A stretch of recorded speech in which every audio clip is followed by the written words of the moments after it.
Right, ఇక మిగిలిన updates చూద్దాం. చంద్రబాబుకు ఒంటరిగా పోటీ చేసే ధైర్యం లేదన్నారు సీఎం జగన్. ఎన్నికల్లో గెలిచేందుకు కుట్రలు కుతంత్రాలు చేస్తున్నారని మండిపడ్డారు.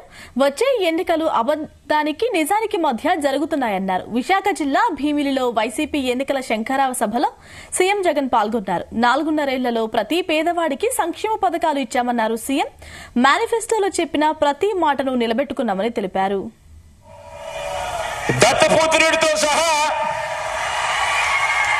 ఇతరులతో పొత్తు కోసం వెంపర్లాడుతా ఉన్నాడు అంటే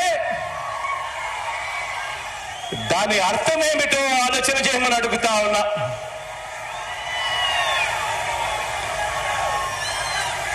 ఈ చంద్రబాబుకు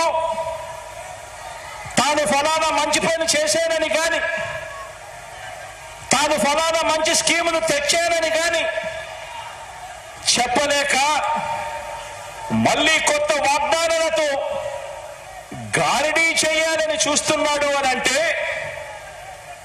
దానికి అర్థమేమిటి?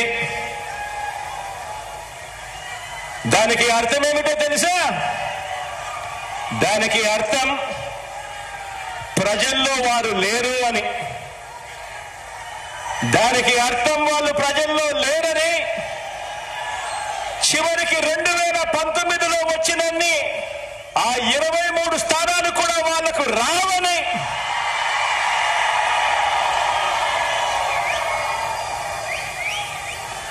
నూట